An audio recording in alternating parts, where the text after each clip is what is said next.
Welcome to the Blockbusters and Birdwalks podcast.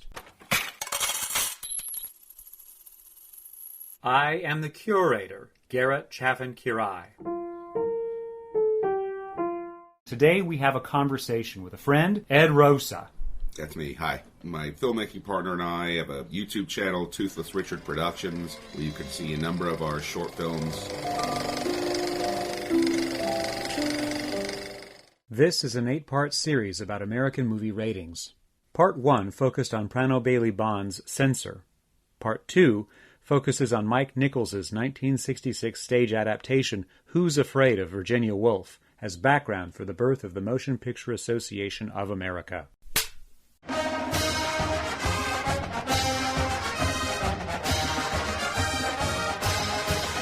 I went to the USC Film School, and while I was there, I had a professor I found very influential. His name is Joseph Andrew Casper. Drew Casper. He was formerly a Jesuit priest, and he was involved with the Legion of Decency, that arm of the Catholic Church, which helped govern, shape, and define the policies for mass media, in particular movies, during the middle of the last century. He was involved in sitting around the room and saying that this movie is insulting to our creed and needs to be adjusted in this way. That was literally one of his jobs that brought him to the West Coast from, I think, a training in Fordham University on the East Coast. And then, along with Catholic practice of the time, the more elite, big-brained, academically minded people were sponsored to go to school and earn an education, which he did also at the USC Film School. And when he completed his education, he, I think, was beginning to leave the priesthood for various personal reasons, and he became a professor there. I met him perhaps 20 years after that transition had taken place, and therefore benefited from some of the remarks that he shared about being directly involved in censorship practices in the 1960s as the ratings board, which we call the Motion Picture Association of America, now the Motion Picture Association, was birthed. What we see is a trade organization built within the industry, partly in response to the advocacy of external organizations, namely the Catholic Church, various state censorship boards, and some prominent regional and city censorship boards acting in concert, saying, you folks in Hollywood carry a very, very big stick of influence over particularly the young and the vulnerable. And we want you to wield that authority with greater concern for good morality, good ethics, and the rest. Thus, people like my former professor, Drew Casper, were involved in shaping script making, production decisions, final approval of finished movies, the addition of post-production elements, and the final release of things, including things like billboards, posters, and advertising, to ensure that they weren't too unsound or too insulting or too despicable to be raised up on national screens and shown to mass audiences. But all of that is to say that I benefited from the education given to me by somebody who was there. And one of his main signature points that he would make in class after class is that these censorship practices exist to both fine-tune the edge of good art and entertainment while not offending people unnecessarily, unless offending them is necessary to make them show up and pay money to go to the movies. Because in the end, that's the point. Sure. This is a commercial enterprise about filling a wallet, and to the degree that censorship inhibits that, it's bad. But to the degree it upsets people so much that they picket or otherwise advocate against the industry's product, that's bad too. So it's a constant balancing match between those impulses, and he was there. So it struck me as fun to review the books of his that I've collected over time and think back on the notes that I made in his classes and conversations that we had. And now this thing, Who's Afraid of Virginia Woolf? What are the set of factors that you can point to that are bubbling up and making the 1960s this roiling combine of new impulses? Given that, what are some of the things that you know add up to that change? The end of World War II, the honeymoon that followed, and then that kind of ending, the onset of the Cold War.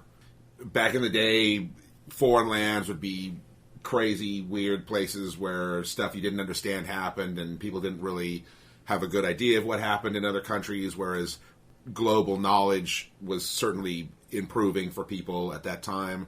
You know, you had the Korean War, the Red Scare, you had screenwriters who were, blacklisted and who couldn't ply their trade, or they would have to use, pseudonyms.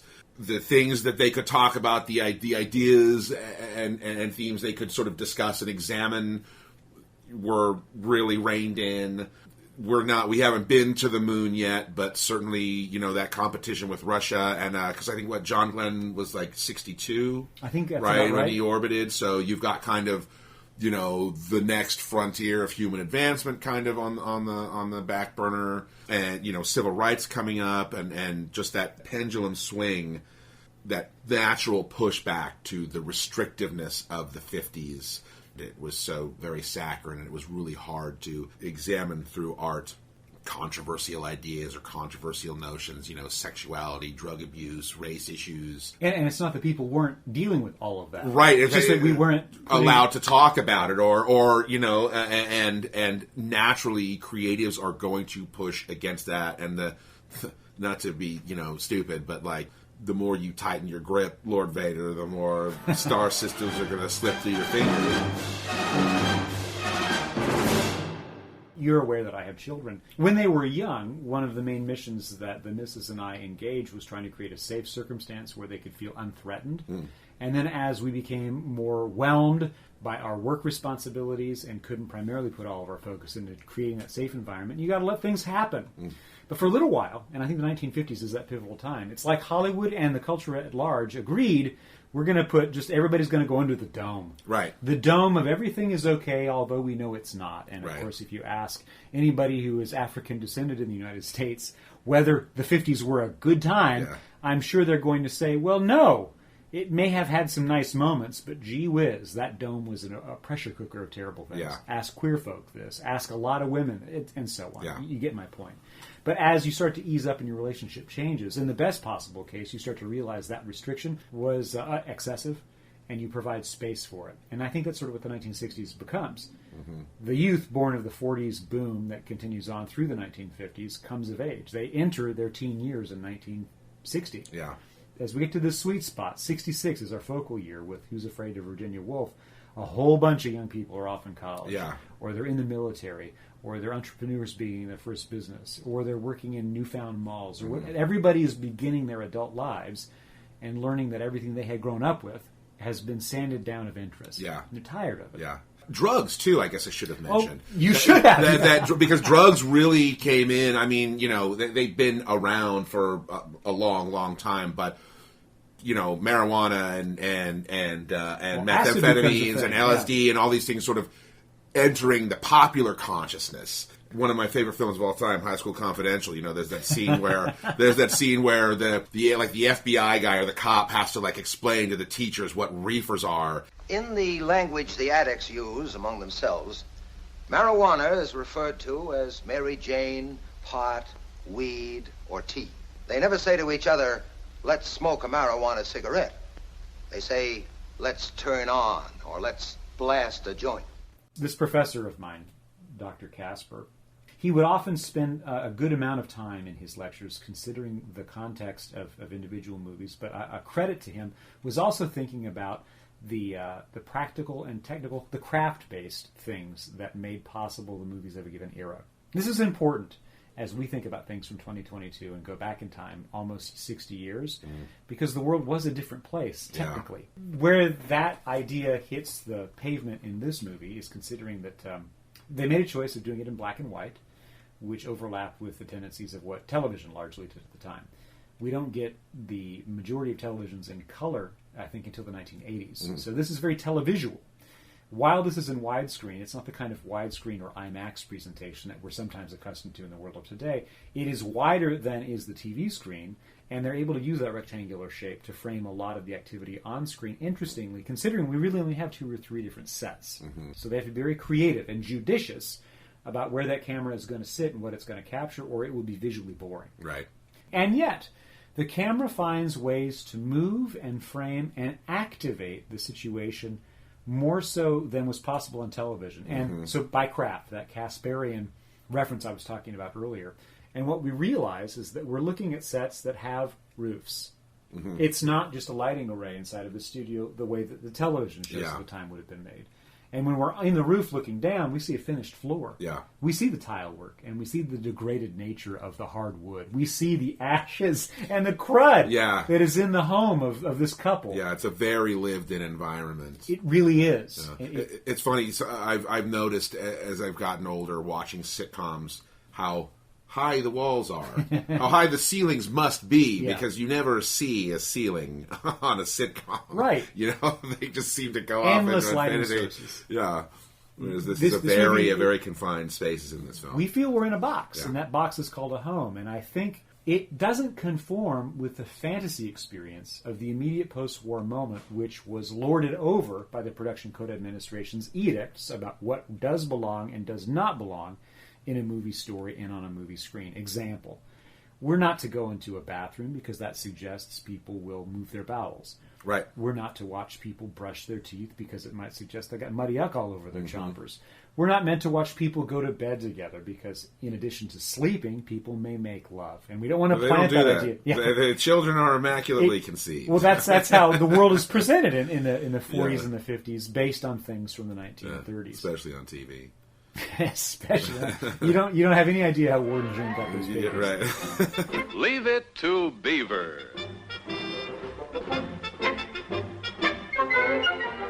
And that starts to move us a little bit closer to considering what this movie is. So we realize the MPAA's ratings administration and what we grew up knowing as the ratings, they're birthed in 1968 when they're first enforced and applied to movies.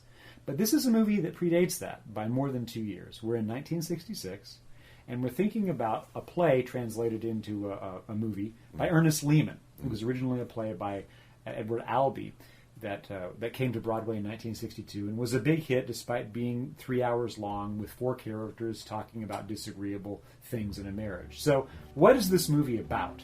A professor at a college, George, who's married to the daughter of the president of the college, Martha, and they live on campus, as does all the staff. And following a party one night, George and Martha return home, and Martha informs George that another young couple, Nick and Honey, will be coming over for drinks, even though it's totally late. When Nick and Honey arrive, they sort of are drawn into the marital discontent, as it were, between George and Martha. Shh. I'll take it. It's 2 o'clock in the morning. Sure. It's almost parents looking after their children, and they're sort of giving training in what your future's going to be. Yeah, it's almost as if George and Martha are Nick and Honey after they found a time machine. Yeah. So they come back to warn them, this is what's going to happen to you. And each couple has their own strange, degraded, and humiliating set of secrets and organizing structures that keeps the marriage going. So to cut down to the chase of what ends up being the underlying secret, George and Martha can't have children. We don't know why. It hasn't been explained if it's chemistry or what. But they can't and they don't have children. But they do have a private, I don't want to say joke, but a private fantasy that they share only with one another about their son. Right. Who would be, I think, a 16 or 18-year-old young man emerging into his adulthood. And they talk about him that way. And he's been aging with them as this story they like to tell because it brings them pleasure. But they also have agreed they're not going to talk about this fantasy in front of others. Because they're drunks, and because Martha is a trigger puller and knows how to make George crazy, she lets it slip that they've got a boy. Once that's in the air, George has to figure out what to do about this fact. Whereas Nick and Honey, they don't yet have children, but their secret is she was pregnant by Nick, or told him so before they were married, which rushed the marriage. Probably not a marriage of choice, but one of requirement because of the times that they were raised in. And though it's termed an hysterical pregnancy, psychosomatically developed around her new sex experience with Nick, we're led to believe by the time the whole thing is done that she was in fact pregnant, that she secretly went and got an abortion to not hurt Nick and destroy his career route, but by then they were married and they're trying to make a go of a bad marriage. They're not really invested in one another, but they've committed. Well, so have George and Martha. Sure. We're just seeing a 15 years apart relationship, one that's at the beginning of its disintegration but doesn't know it yet, and one that is somehow or other fighting to hold on to itself, despite the fact that the primary participants, George and Martha, very often don't seem to like one another. Pausing on that for a second, realizing that we're a adjusting a Broadway play into a movie. It's 1966. Maybe what are the top 3 elements that you see or hear or experience in this movie which you know were dicey propositions to the censorship practices of the time? The profanity. Martha, I can't remember all the pictures that came out of Warner Brothers. Nobody's asking you to remember every goddamn Warner Brothers epic. Swinging couples. number 1, swinging couples. Well, because Martha seduces Nick. Well, right. And they have sex right. upstairs. Well, yeah, we witness the infidelity on their behalf, and then also it's referenced that the campus outside of the classroom, when it comes to the faculty, is just one ongoing key party. The sexual dysfunction that seems to be, present within both couples to varying degrees. So let me press down on that just a little bit. We're watching a then married couple, and they were constantly in gossip magazines. That's Taylor and Burton. Yeah. And they had just made a movie intended to be a hit that was not, called Cleopatra. But they take all of that star power and they put it behind this little teeny play that is known to be irritating and controversial as a play, let alone as a movie. Now, it's been written by Edward Albee, and I can't help but believe that the sexual dysfunction between them is that he has married a beard to help cover up the fact that maybe he is deeply closeted, right, and can't perform with or for a woman, despite loving her desperately and hating her desperately, which is her reaction to him as well. Which might then add some fire, some flame to the reason why their relationship looks the way that it does. So there's that measure of dysfunction. The way that Nick and Honey present and how homely and very ordinary they make Honey look with makeup and a sort of dowdy costume and the general naivete that she presents. Yeah, very She's much really so. backwoods. She does not have worldliness. Right. And he's a handsome dude. I didn't know George Segal was this handsome. I only know him as a mature performer from sitcoms and American television from the 90s onward. Look Who's Talking, and he's such a scumbag in that. Robert Redford, among others, passed on the role because they thought that this was de-manning, emasculating, and potentially dicey for their own career prospects. But I can perfectly see how George Segal is a Redford type. And that sort of dysfunction suggests pretty boy who maybe can't perform. What'd you say? I said you certainly are a flop in some department. I'm sorry you're disappointed. Maybe sometime I've been dreaming in 10 hours. That's some unusual stuff to encounter in the 1960s. Yeah. Which is not to say that sexual dysfunction's new to the 1960s and had never before been experienced in humankind. But it is to say that this play, notable for exploring these topics and these ideas of disappointment in marriage, of not being able to conceive or conceiving at the inappropriate time, resulting in an abortion or at least a miscarriage, however you want to characterize that, these are naughty things that people are definitely aware of, and then they are naughty things because we're not supposed to talk about it, and yet here they are on screen as the centerpiece undergirding these very, very intensely talkative people. Yeah. Who frequently overlap their dialogue. And this is before Altman just began colonizing the 1970s cinema with that technique. They're constantly stepping on each other's lines, and it's delicious to hear, but irritating. Shut up! Let her finish! Yeah, yeah. You shut up! Let him finish! Right. And so on. But it adds to the realism, or the believability, because, how often does that happen in real life? Yeah.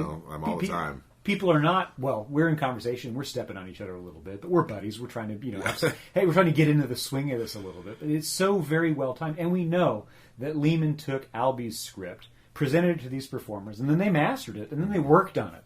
And they honed their lines, and they got their costumes and their wigs right, and their props, and all these kinds of things. But another thing that this movie really does well, for the first half hour, I just kept giggling over it, they're really drunk looking.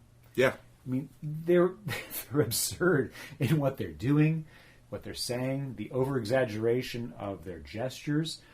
Little things like Martha will walk through the kitchen holding a glass, and she'll swing the glass to emphasize a point that she's making. Really, the whole arm is like a slingshot across. It's amazing she doesn't drop it. Yeah, like she's slightly unaware of her, her physicality or how much sort of control she's lost thanks to the booze. And with my own experiences with inebriation, I can report that it's true. Yeah. The borders of your body become really fungible in that condition, so walking across a room is not necessarily a hazard.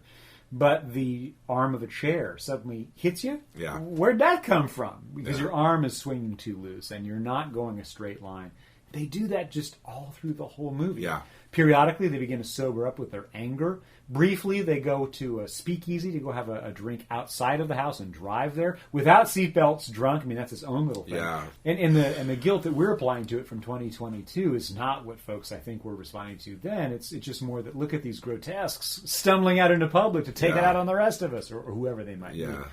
All of those things. In other words, the inebriation and the substance abuse, because they're not just having a couple of drinks. They've already, as you mentioned in your summary, they stumbled out at 2 a.m. from a party at her dad's house. They've been drinking. And they just keep right on going until daybreak, which is when this movie ends. In other words, this movie just throws up on screen a lot of stuff which is still kind of embarrassing to a lot of people even today. Shame-ridden. It's got different kinds of paraphilias attached to these people. It explores middle-aged sexuality because Martha wants it. Yeah. And George doesn't seem to want to provide. And that's unusual. Yeah. And then she's, there's a word we like to throw at women who exert great personality and have verve and vigor, and it's that she's a virago. I don't think that that's exactly correct, although it does apply. She's really wicked. And she's very mean-spirited, and she knows how to just put her finger right in his nostril, so to speak, and pull and make him crazy. Yeah. And he's pretty good at resisting that. But those are all things that I'm not used to seeing as the duration feature of an entire movie. A character around the edges of the story, sure, we've seen that for years. Right.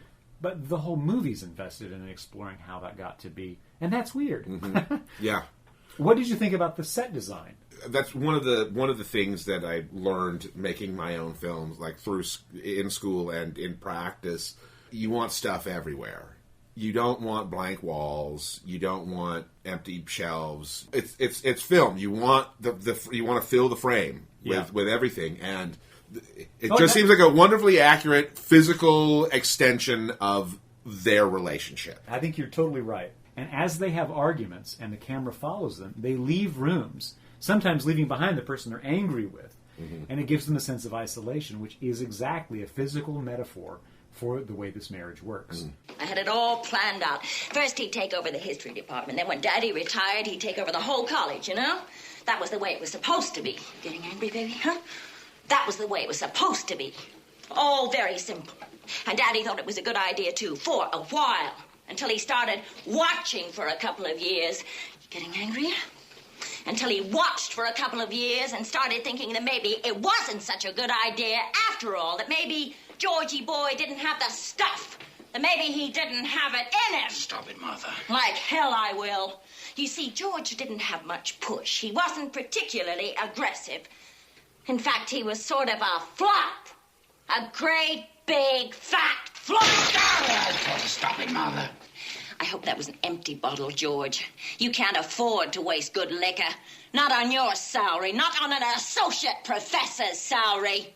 The house, ramshackle, sort of kept up, but not really very clean. It's exactly them in physically manifest form, and we can't miss it. Right. And that's a very sparklingly good set of details. And that's credited to Richard Silbert, who's, I think, the art designer of this piece. And he's one of those luminous characters that we see throughout movies of the middle century. He's brilliant and has been brilliant through his whole career. And, of course, we need to credit then Haskell Wexler, who is the cinematographer of this piece. At that point in his career, primarily just a DP, he would quickly, the next decade, become a filmmaker in his own right.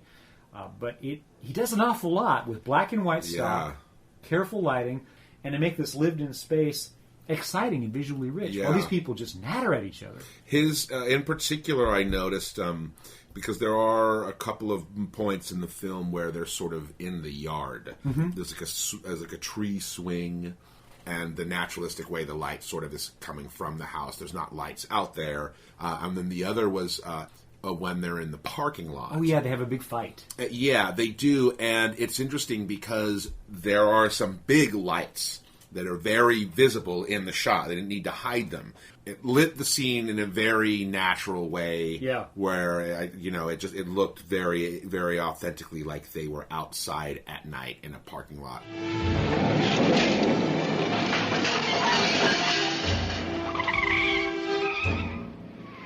We're taught, wash your hands, right? Yeah, oh yeah. Absolutely. Wash your hands. Yeah, that's going to be on my gravestone. It will be. Here lies Ed. He washed his hands. Or maybe he didn't, and that's why he's here. That'd be a little asterisk at the bottom here. That'd be so great. Well, the thing that catches my attention is that we make that statement about etiquette and of hygiene because all of us are involved in touching surfaces. Some of us are involved in then touching our face or putting our fingers in our mouths or picking our ears or our nose or scratching ourselves. We do this constantly. Nobody is immune to some of it. Some of us do it more. In this movie, one of the things that's very showy about their performance is that they're wiping their fingers off on their clothes a lot. Yeah. Because they're constantly making drinks and sharing them around. There's a lot of attention to that, the way that you commonly will. Just, I don't have a cloth, I don't want to... Just wipe your shirt. Sure. Yeah. Flick your fingers to get moisture off wherever your environment might be. And there's something common about that, something so very touchingly true. Taylor's masterful at this. Yeah. I think Burton's physical role in this is more reserved. He's not quite so overt. Taylor's great. Yeah. And, And that brings me to then a bigger point about Elizabeth Taylor. That, I'm a person raised primarily in the 1980s by a whole bunch of Elizabeth Taylor worshippers in the women in my family. Right. And I never got it because for me, she's Michael Jackson's buddy who trotted off to the Grammys with him, or she had grandmotherly roles, including as Fred Flintstone's mother-in-law in the live-action Flintstones, which was not a credit to anybody involved in the movie. I had never seen her as the young, beautiful woman they're talking about until way in my later years when I reviewed things like National Velvet and A Place in the Sun and things like that. So when I encounter her in this, playing Martha and Who's Afraid of Virginia Woolf, knowing that she put on like 20 or 30 pounds to be frumpier and fuller-bodied, and that I'm sure she's wearing a series of wigs, and that she was clothed a certain way, and she's been made up to look older than she actually is. She's only in her middle 30s. She's super, super attractive. Yeah, she's like Stifler's mom. I mean, she's like the original MILF.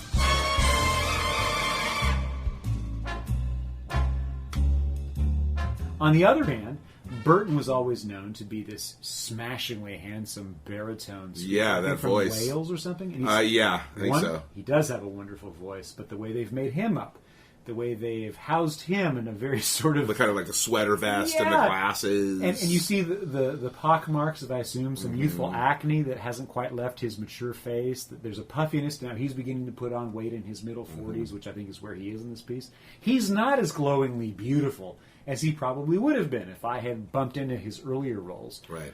In other words, we're seeing a couple of people at world historic sort of celebrity as movie stars, turning in deliberately dowdy performances to show their chops, which has been something that a lot of movie stars do to earn Oscars or get nominations. I thought you'd sort of get excited, sort of heave and pant and come running at me. Your melon's bobbling. You have really screwed up, George. Oh, come on, I mean Mother. it. You really have.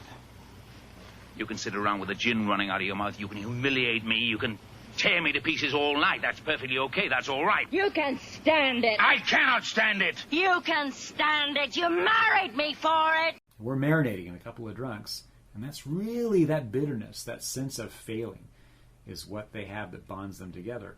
Interestingly, that bond, it goes pretty deep. Yeah.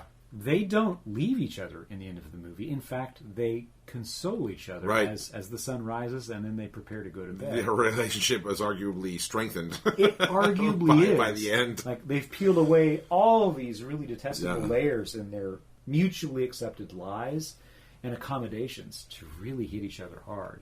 And it all rests, I think, partly on that secret, that fantasy, that we have this son. Mm-hmm. Well, of course they don't, but if you don't tell anybody, of course you do. Right. Any relationship is only as real as the investment you make into its validity to you personally. Mm-hmm. And they've enjoyed that as a private concern. But it bubbles over where it shouldn't and where it doesn't belong. And well, very menacingly, George kills that boy. Yeah. He goes through the Latin liturgy. He's not dead. He is dead. Kyrie eleison, Christe eleison, Kyrie eleison. That's pretty gnarly stuff. A layperson invoking the clergy, the Catholic clergy in particular, given the history of how the Catholic Church weighed in and invade against any sort of blasphemous conduct in movies from the 30s onward. This is a big deal, right? Yeah, And we watch it in the movie and we listen to it with that Burton baritone. And boy, it just takes Martha apart. Requiescat in pace. Amen. You didn't have to have him die. Requiem aeterna dona eis Domine. That wasn't needed.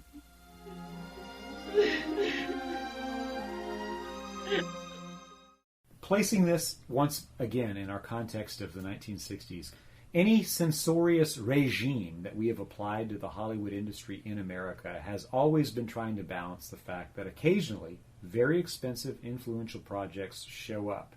And once that expensive, difficult project starts to get closer to the market, it's awfully hard to shut it down, even if it's objectionable. Right. When the Code administration was in charge of things, developing in the 20s and then being established firmly in the 30s and then degrading until finally we arrive in 68 with the rating system, I think it very much was, let us help lead you by keeping you on a short leash down the right path. What does that mean? Well, there are certain subjects you shouldn't explore because that will meet outrage in Cleveland. Don't meet outrage in Cleveland. Stay on the track, right? And that's done in 1,000 different ways, but that's largely what it's about, from the development of an idea through the synopsis, through the screenplay, through the casting, through the ads, through the costuming, etc., etc. Always keeping a short leash to keep you on that path. Why? Because movies through this period were imagined as a mass entertainment literally for everybody. Mm-hmm. But as we start to have imports which show nudity and violence that we don't normally see on these shores, exploring subjects which are typically off of the normal commercial pathway, we start to see something different, and that is a fracturing of the audience. Again, I like thinking about boomers in a lot of different ways for a lot of different reasons, but one of the things the boomers definitely helped coalesce was the idea of a teen audience. And that's important to realize. That also defines that there is a taste distinction between what a 16-year-old wants, needs, and desires versus a 60-year-old. Mm-hmm. And it feels to me like part of what the 1960s transition from the code awareness of stay on the leash, keep to the path, for everybody's sake to avoid problems, and that's the best way to succeed. It's the 60s freeing up of realizing that black folks in the South really don't care about these white people problems. Right. They need a different form of entertainment. Women who live in San Francisco really don't want to deal with this kind of hick stuff that they're getting out of Michigan. Right. And on, name your example. And that's okay. Instead, the job of a censor board is maybe to more accurately describe and inform an audience in advance of seeing a movie what they're likely to meet, to make an informed decision about whether that kind of entertainment is for you. Right. So to jump ship, we met in a film class that I was teaching and that you took, and I think I made a statement in front of the crowd that I don't care about ratings, because personally I don't, not for my own consumption. I'll watch anything. It does not matter to me. Right. I realize, though, that there are things I won't put in front of the eyes of my now 10-year-old child because I think she's too young for certain things. Right. The ratings that, as I view them today, and as they have been developed through our lifetimes and redeveloped with modification, are trying to pre-warn you on the kind of material you're likely to see. And I know that seems obvious to maybe some listeners. Maybe that was obvious to you when you first sort of crystallized that thought. But it's a sea change. If our job as censors, dating pre-1960s up through something like Virginia Woolf, if our job is to work with movie producers and sort of sand it down to something, a pabulum that everybody can swallow, versus do what you want, but we're going to track you. That's the inheritance that we have grown up knowing. And it seems like a good compromise. The MPAA, or MPA now, doesn't seem like the police to me, whereas when I think of the Hays Code, it sounds like movie police. Mm-hmm. And do or don't. right. And it really is best for Hollywood, and it makes good business sense to me to appreciate that, I don't know when the term demographic, first hit, but to appreciate that, hey, we can actually probably make more money, if we recognize that there are different demographics out there and try to come up with different stuff to appeal to all the different demographics, rather than trying to hammer everything through this one slot. Right. And it's very rare for absolutely everybody to agree on entertainment as the one that everybody can enjoy. Oh, yeah. Which is why it's sort of amazing to consider some of the whopper hits that show up in the 30s, 40s, and 50s, like Gone with the Wind as an example. Right. Best Years of Our Lives as another. 2 Best Picture winners. That was one with the guy with hooks for hands. Right. Yeah. These were hits that, when you adjust for inflation, are better than Avengers Endgame or Titanic. They're bigger. More people saw them. But they're also friendlier to a wider audience than the weird navel-gazing of a contemporary blockbuster. But here's a contextual point, because I like this stuff, right? When this movie, Who's Afraid of Virginia Woolf, is released on June 21st, 1966... Oh, it was a blockbuster, huh? It was a summer... Well, it was a tentpole. It was a tentpole, right, for the summer, before maybe that was fully understood, because that awareness, that comes a little bit later. This movie earned nearly 4 times its budget in box office receipts at the domestic box office. Yeah, I'm curious what these figures would be adjusted for today's money. Well, I think it would be something on the order of a cost, something like $60 or $70 million in budget, right? Okay. And then something like $300 million in box office revenue. Okay. That's a pretty good haul for a movie that's disagreeable and requires a lot of listening. Yeah, for a movie that requires you to do anything but switch your brain off and just enjoy it. Look at Dwayne Johnson. It appears that he's gotten a bit bigger since the last one. Now, at the same time, this is in theaters, and I just love this stuff. June is when it comes out, but in May, we get in these shores O Hazard Balthazar, the Bresson movie, about a donkey, right, or a mule? Yeah, and it is just absolutely heartbreaking. It's magnificent, and it's in a foreign language. Yeah. And as you just said, you're a partisan. You believe in this movie, and those who have seen it and can tolerate what it's about believe it's magic. But is that going to be a mass audience? Well, no. Does that mean it's invalid? Absolutely not at all. The Russians are coming, from Norman Jewison. The documentary Endless Summer, about this new thing called California Surfing Lands. Which is also very good. Then in July, we get Alfred Hitchcock's Torn Curtain, which is sort of a throwback to an older style. We get War and Peace Part 2 from Sergei Bondarchuk. Which is also sumptuous. And magnificent. And you've got to listen to Russian to get through the thing. Yeah. It's a period piece, and it's a war movie. And we get The Wild Angels, which is Roger Corman kind of going low, exploring some very obviously generic material to appeal to a very obvious sort of teen marketplace. And then we get the Batman movie, which is still the best Batman film, in my opinion.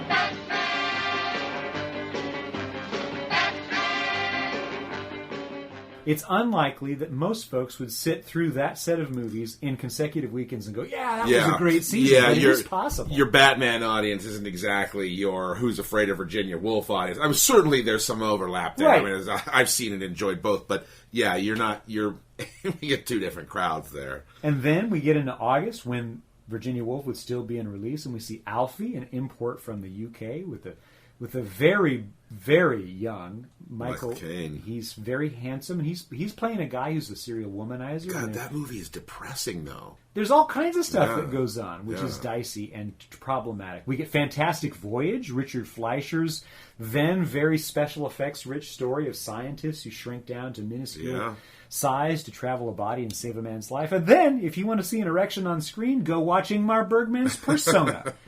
Which right there on screen, exploring the whole craft of making a movie, explores sexual dysfunction, psychological splitting, projection, a bunch of psychoanalytic concepts, and a very problematic and difficult movie, all in the same season. Mm-hmm. My point in explaining this, it was apparent by the middle 1960s that having a censor board that could put a lasso around all filmmakers and say, it needs to have none of these words, needs to explore none of these subjects, and needs to be about none of these people to be successful.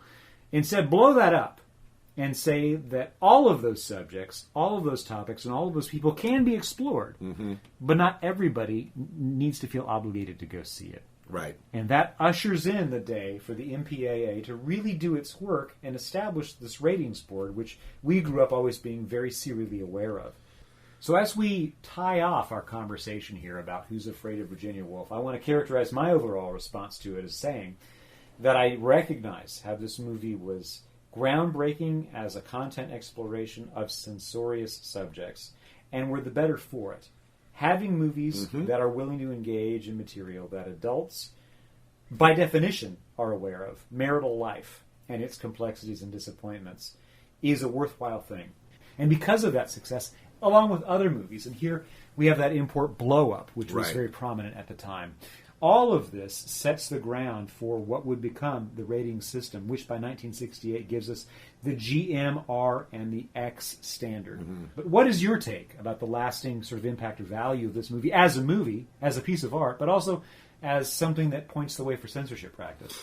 When people are talking, they don't talk like this. They aren't as eloquent, but it's still speaking to something very real. And even the profanity, which is bluer than what, audiences were sort of used to. Did this film advance the push for a rating system because it deals with more adult themes and ideas and issues rather than explicitly adult things like on-screen sex? Were we trying to protect children from knowing that marriages don't always work out? You know what I mean? No, I do know what you mean. And I think where we're going to conclude this chapter on Who's Afraid of Virginia Woolf is the idea of qualitative versus quantitative judgment. Qualitative judgment suggests these deeper themes of married life and of middle age and all of the struggles that we have enumerated, which fill up this narrative about this terrible couple. But the qualitative part is, how many times does she say, some goddamn woman, and how many of those can we permit?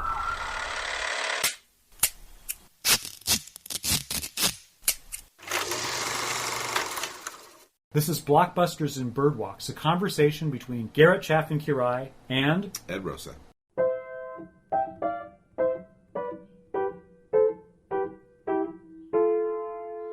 Boop boopity doo.